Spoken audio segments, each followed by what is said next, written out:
பெரியோர்களே, கல்வியாளர்களே, ஆசிரிய பெருமக்களே, அன்பு மாணவ செல்வங்களே, வணக்கம். இன்றைய வகுப்பில் வாழ்க்கை தத்துவங்கள் சார்ந்து நான் எழுதிய ஓர் ஆங்கில கவிதையை உங்களுக்கு தரவிருக்கிறேன். ஆங்கிலத்தில் உள்ள முக்கிய ஒரு கவிதை வகையான சானட். அதில் வாழ்க்கையின் தத்துவத்தை நான் எவ்வாறு வரையறுக்கிறேன் என்பதை பாருங்கள். அதாவது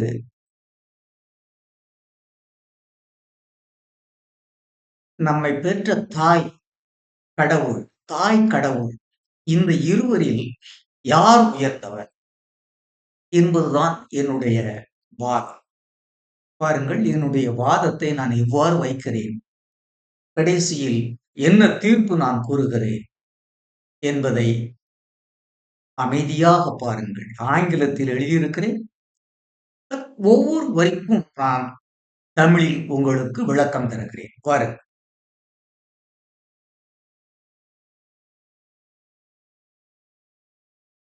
வாழ்வியல் தத்துவங்கள். ஆங்கில கவிதை சானட், தர்க்க சிந்தனைகள். தாய் கடவுள் இருவரில் உயர்ந்தவர் யார்?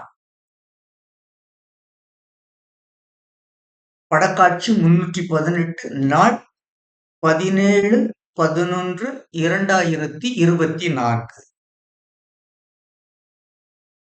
Sonnets, logical thoughts. பாருங்க. Who is greater, mother or God? தாய் கடவுள் இந்த இருவரில் உயர்ந்தவர் யார்? பாருங்கள், முதலில் தாயை பற்றி 4 வரிகள். அதாவது ஒரு ஆங்கிலத்தில் சானட்ஸ் என்ற கவிதை 14 வரிகளை உள்ளடக்கியது. சானட்ஸ் எப்படி இருக்குன்னு இன்னொரு வகுப்பில் நான் உங்களுக்கு விளக்கம் தருகிறேன். இந்த சானட்ஸில் இதனுடைய அமைப்பு எப்படி இருக்கும் அப்படின்னா, ஒவ்வொரு வரியிலும், அதாவது மொத்த இந்த 12 வரிகள் எப்படி இருக்குன்னா, A B AB, CD CD, EF EF, GG. அதாவது இந்த முதல் 4 வரிகளில் ஏபி ஏபி இங்க எந்த ஒலியில முடியுதோ அதே 3வது வரியிலும் அதே ஒலியில முடியணும். அப்புறம் 2வது வரி எந்த ஒலியில முடியுதோ 4வது வரியும் அதே ஒலியில் முடிய வேண்டும். அதான் ஏபி ஏபி. அடுத்த 4 வரிகள் சிடி சிடி. 5வது வரி எந்த ஒலியில் முடிகிறதோ அதே ஒலியில் 7வது வரியும் முடிய வேண்டும். 6வது வரி எந்த ஒலியில் முடிகிறதோ அதே மாதிரி 8வது வரி அந்த ஒலியில் தான் முடிய வேண்டும். அடுத்த 4 வரிகளில் ஏபி ஏபி, சிடி சிடி, அடுத்து இஎஃப் இஎஃப், அதாவது இஎஃப் இஎஃப். 9வது வரி எந்த ஒலியில் முடிகின்றதோ அதே மாதிரி 11வது வரியும் அதே ஒலியில் தான் முடிய வேண்டும். Tense mines. அடுத்து 10வது வரி எந்த ஒலியில் முடிகின்றதோ அதே ஒலியில் தான் 12வது வரியும் முடிய வேண்டும். பாருங்க, இட் டி காட். அடுத்து இந்த 13, 14 இந்த 2 வரிகளும் ஜி ஜி என்று ஒன்று போல் முடிய வேண்டும். 14, 13, 14 ஜி ஜி என்று முடிய வேண்டும். Judgement, punishment. இதுதான் இந்த சானட்ஸ் வரைமுறை. நம்ம எப்படி வெண்பாவுக்கு வரையற விதிகள் எல்லாம் மரபுக்க விதிகளுக்கு எல்லாமே நாம் வரையறை வச்சிருக்கிறோம். அதில் முக்கியம் வெண்பா. நமது வெண்பாவை போன்றதே இந்த ஆங்கில sonnet. A B AB, CD CD, EF EF, G G. இந்த சானட், ஆங்கில சானட் எப்படி எழுதுங்கிற அதனுடைய இலக்கணத்தை கூறிவிட்டேன். அடுத்து ஒவ்வொரு வரியிலும் 10 சீர்கள் இருக்க வேண்டும். சானத்தில் ஒவ்வொரு வரியிலும் 10 சிலபிள்ஸ், 10 அசை. நம்ம தமிழில் அசை என்று சொல்லுகிறோம் அல்லவா, ஆங்கிலத்தில் ஒவ்வொரு வரியிலும் 10 அசைதான் இருக்கணும். அது கூடக்கூடாது, குறையக்கூடாது. இலக்கணக்குறவு. அதாவது 14 வரிகள். முதல் 4 வரிகள் ஏபி ஏபி, இரண்டாவது 4 வரிகள் சிடி சிடி, மூன்றாவது 4 வரிகள் இஎஃப் இஎஃப், கடைசி 2 வரிகள் ஜிஜி. இந்த 14 வரிகளிலும் ஒவ்வொரு வரியிலும் 10 சிலபிள்ஸ், அதாவது 10 அசைகள் தான் இருக்க வேண்டும். அப்படிதான் 10 அசைகள் தான். இப்போ நான் உங்களுக்கு விளக்கத்துக்கு வருகிறேன். வேணா இந்த ஒரு வரியை பாருங்கள். 9 ஒரு சிலபிள், மந்த்ஸ் 2 சிலபிள், இன் 3 சிலபிள், த 4 syllable, 5 syllable, carries 2 syllable, 5 2 7 syllable, பெய் ஷன் லி, பெய் சி என் லி, 1 2 3 4 5 6 7 8 9 10. பேஷன்ட்லி. ஒவ்வொரு வரியிலும் 10 சிறப்புகள் இருக்க வேண்டும். சரி, இப்பொழுது பொருளுக்கு வருவோம் பாருங்கள்.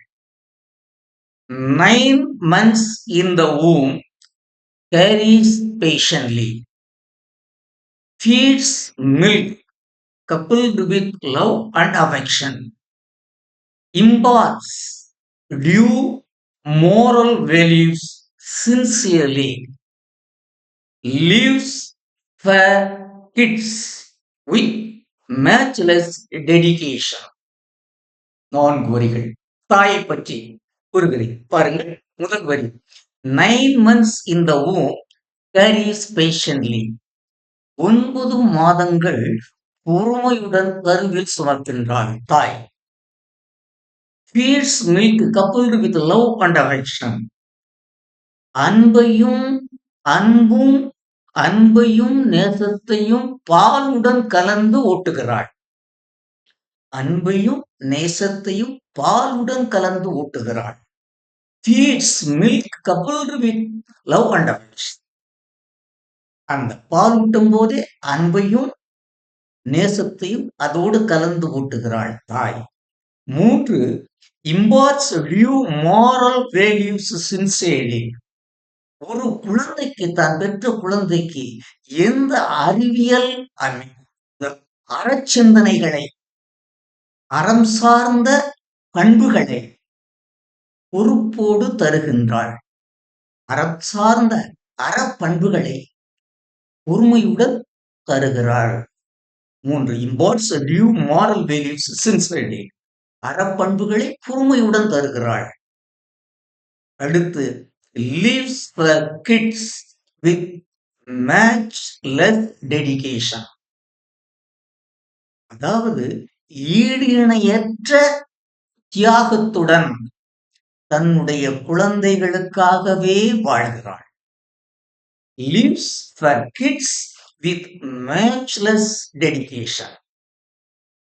அதாவது ஈடு இணையற்ற தியாகத்துடன் தன்னுடைய குழந்தைகளுக்காகவே வாழ்கிறாள்.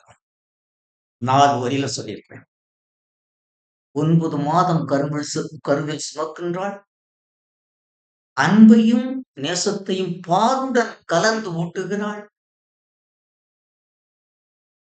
அறச்சிந்தனைகளை பொறுப்போடு ஊட்டுகின்றாள்.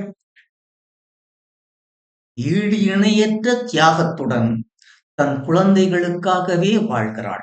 இதுதான் தாய். அடுத்து பாருங்கள், கடவுளை பற்றி ஒரு கடவுள் இருக்காரா இல்லை என்பது வேறு. கடவுள் இல்லை என்னும் கொள்கை உடையவன் நான். கடவுள் இல்லை என்னும் கொள்கை உடையவன் நான். இருப்பினும் பொதுவா நான் ஒரு ஒரு கவிதையில் இரண்டையும், தாயையும் கடவுள் என்று ஒருவர் இருந்தால் எப்படி இருப்பார் என்பதை ஒப்பிடுகிறேன். பாருங்கள். Has created man to fulfill his sheer will, protects and provides livelihood too much, makes man enjoy life according to skill, punishes innocent, rewards bad bitch. கடவுளை பற்றி இந்த 4 வரிகளில் சொல்லுகிறேன். அதாவது, has created man to fulfill his sheer will. கடவுள் அவருடைய ஆசைகளை நிறைவேற்றுவதற்காகவே மனிதனை படைத்திருக்கிறார். அவருடைய ஆசைகளை நிறைவேற்றுவதற்காக. அடுத்து, protects and provides livelihood too much. தான் படைத்த மனிதர்களை நன்றாக பாதுகாக்கின்றார். மேலும் மனிதர்களுக்கு வேண்டிய வாழ்க்கைக்கு தேவையான அனைத்து பொருள்களையும் அள்ளி அள்ளி கொடுக்கின்றார். Protects and provides livelihood too much. வேண்டிய அளவுக்கு கொடுக்கிறார். மூன்றாவது வரி பாருங்கள். Makes man enjoy life according to skill. இங்குதான் இருக்குது. கடவுள் என்ன செய்றார் தெரியுமா? மனிதர்களை அவரவர்கள் திறமைக்கு ஏற்ப மனிதர்களுக்கு வளமான வாழ்க்கையை தருகிறார். மனிதர்களின் வாழ்க்கைக்கு ஏற்ப, அவர்களுடைய அறிவிற்கு ஏற்ப அவர்களுடைய வாழ்க்கையை தீர்மானிக்கிறார். உங்களுடைய அறிவுப்படி நீங்கள் திறமைக்கு ஏற்ப வாழ்ந்து கொள்ளுங்கள் என்கிறார் கடவுள். Makes man enjoy life according to skill. கடவுளுடைய சட்டத்தின்படி ஒவ்வொரு மனிதன் அவனுடைய திறமைக்கு ஏற்ப தன்னுடைய வாழ்க்கையை வாழ்ந்து கொள்ள. அதுதான் கடவுளுடைய விதி. அப்புறம் 4வது வரியை பாருங்க. Punishes Innocent. நேர்மையான மனிதனை தண்டிக்கிறார். Rewards bad pitch.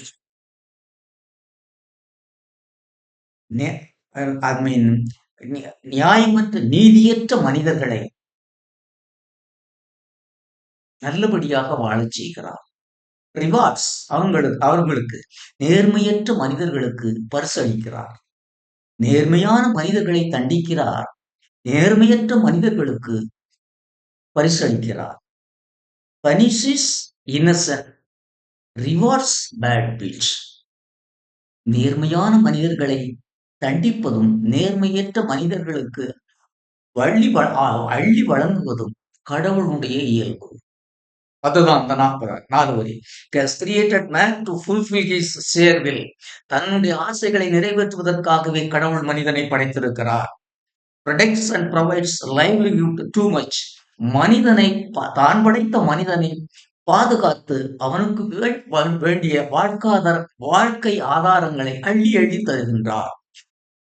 Maths man enjoy life according to skill.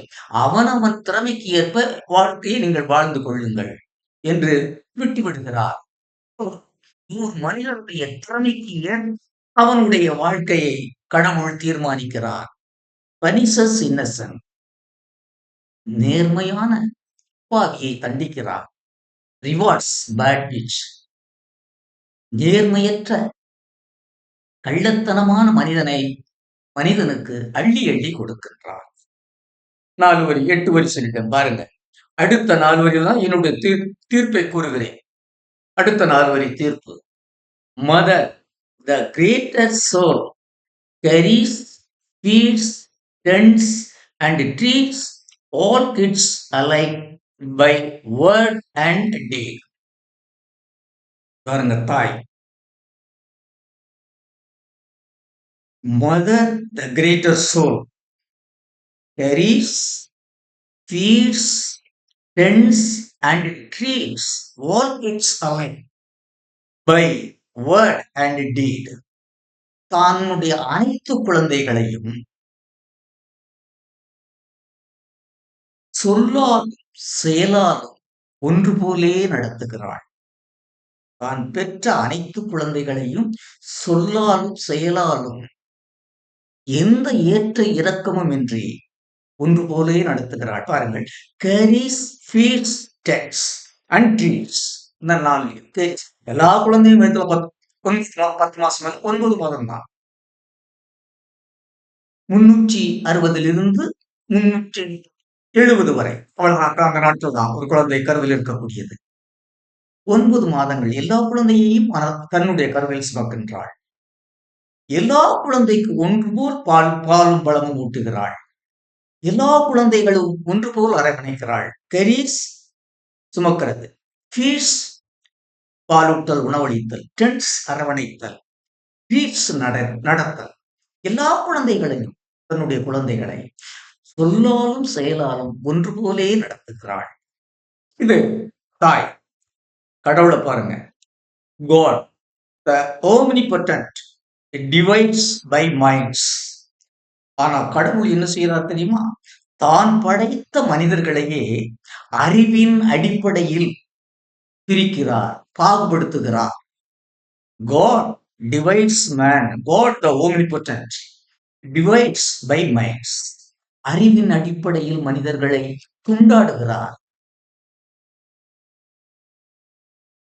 ஏனால் அவருக்கு எல்லா மனிதர்களும் ஒன்று போல் இருக்க வேண்டும் என்ற கோட்பாடு கிடையாது கடவுளுக்கு. தாய்க்குத்தான் தன்னுடைய குழந்தைகள் அனைத்தும் ஒன்று போல் நலமுடன் இருக்க வேண்டும், ஒன்று போல் வசதியும் வாய்ப்பும் பெற்றிருக்க வேண்டும், ஒன்று போல் அறிவு இருக்க வேண்டும் என்ற எண்ணம் தாய்க்குத்தான் இருக்கிறது. ஆனால் கடவுளுக்கு அல்ல. அதனால்தான் ஒருவனை அறிவு அதிகமாகவும் ஒருவனுக்கு அறிவை குறைவாகவும் கடவுள் கொடுத்திருக்கிறார். அதாவது வாதத்திற்காக நான் சொல்லுகிறேன். என்ன எங்க அதாவது படைப்பு கொள்கையை எடுத்துக்கொண்டு பேசுகிறேன். ஆனால் உண்மையில் படைப்பு கொள்கை அறிவியல் குகந்தது அல்ல. இருந்தாலும் கவிதைக்காக நான் கொடுக்கிறேன். எனவே தாய் தன்னுடைய எல்லா குழந்தைகளையும் சொல்லாலும் செயலாலும் ஒன்று போல் நடத்துகிறாள். ஆனால் கடவுள் தான் படைத்த மனிதர்களையே திறமையின் அடிப்படையில் வேறுபடுத்துகிறார், பாகுபாடு காட்டுகிறார். Hence, எனவே mother stands superior to God. இதுதான் என்னுடைய judgement. So, mother stands superior to God. எனவே தாய் கடவுளை விட உயர்ந்தவள். இதுதான் என்னுடைய தீர்வு. பாருங்கள், கடைசி அந்த ரெண்டு வரிகள் இருக்கு இல்லையா? It is my authentic and sincere judgment. இதுதான் என்னுடைய இடமான பொறுப்பான தீர்ப்பு. It's my authentic and sincere judgment. இதுதான் என்னுடைய திடமான, உறுதியான, பொறுப்பான தீர்ப்பு. If proved otherwise, என்னுடைய தீர்ப்பு தவறு என்று நீங்கள் நிரூபித்தால், ரிவார்ட் பனிஷ்மெண்ட், எனக்கு தண்டனை அளியுங்கள். It is my authentic and sincere judgment. இதுதான் என்னுடைய திடமான பொறுப்புள்ள தீர்ப்பு. if proved otherwise, என்னுடைய தீர்ப்பு தவறு என்று நீங்கள் நிரூபித்தால், ரிவார்ட் பனிஷ்மெண்ட், எனக்கு தண்டனை அளியுங்கள்.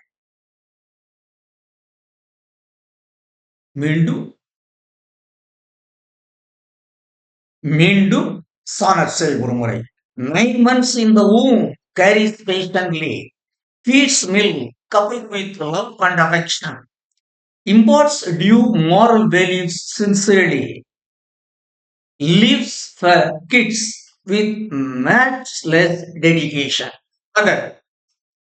God has created man to fulfill his sheer will, protects and provides livelihood too much, makes man enjoy life according to skill, punishes innocent, rewards bad bitch. Mother, the greater soul, career, fears, trends, and treats all kids alike by word and deed. God, the omnipotent, divides by minds. Hence, mother stands superior to God. It is my authentic and sincere judgment. If proved otherwise, reward punishment.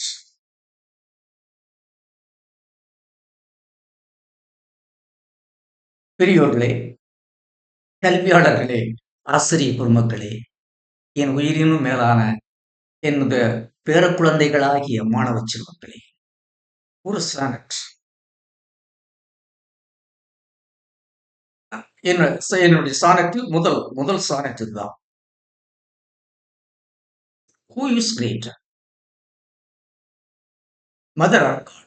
யார் தாய், கடவுள், இருவரில் யார் உயர்ந்தவர் என்பதை லாஜிக்கலாக, அதாவது தர்க்க ரீதியாக உங்களுக்கு நிரூபித்திருக்கிறேன். ஆனால் கடவுள் இருக்காரா? என்னை பொறுத்தவரையில் கடவுள் என்று ஒன்றுமில்லை. எனக்கு தெரிந்த என்னுடைய அறிவிற்கு கடவுள் என்று உலகில் எங்கும் இல்லை. இயற்கை இருக்கிறது, அவ்வளவு. இருந்தாலும் நான் தாயையும் கடவுளையும் ரெண்டும் எடுத்துக்கொண்டு ஒருவரோடு ஒப்பிட்டு கடவுளை விட தாயே உயர்ந்தவள். ஆனா நான் இங்கு லாஜிக்கல் மட்டுமல்ல, அறிவியல் ரீதியாகவும் நான் உங்களுக்கு என்னுடைய வாதத்தை நீங்கள் பார்த்தீர்கள் என்றால் சரியாகும்.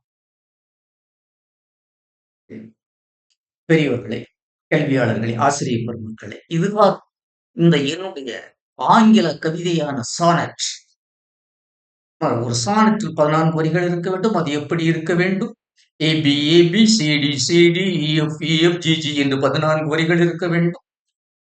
ஒவ்வொரு வரியிலும் 10 சிலபிள்ஸ், 10 அசைகள் தான் இருக்க வேண்டும். நாம் தமிழில் கவிதைகள் நம்ம எத்தனையோ மரபு கவிதைகள், ஆசிரியப்பா வெண்பா, அது வெண்பா தான் நமக்கு மிக அதிகமான விதிகளை உள்ளடக்கியது. ஆனால் அழகான வெண்பா எழுதுவது என்பது மிக எளிது. ஆசிரியப்பா எழுதுவதை விட, கலிப்பா எழுதுவதை விட வெண்பா எழுதுவது ஒரு. எனவே இதுகார் எனது இந்த சானட் கவிதையில் தாயா கடவுளா என்ற வாதத்தில் தாயே கடவுளில் சிறந்தவர் என்று நான் உங்களுக்கு நிரூபித்து காட்டியிருக்கிறேன். என்னுடைய நிரூபணம் தவறு என்றால் நீங்கள் நிரூபித்தால் நீங்கள் என்னை தண்டிக்கலாம். இதுகாரும் என்னுடைய கவிதையை உண்டு மகிழ்ந்த உங்கள் அனைவருக்கும் எனது மனமார்ந்த நன்றியை கூறி விடைபெறுகிறேன். நன்றி, வணக்கம்.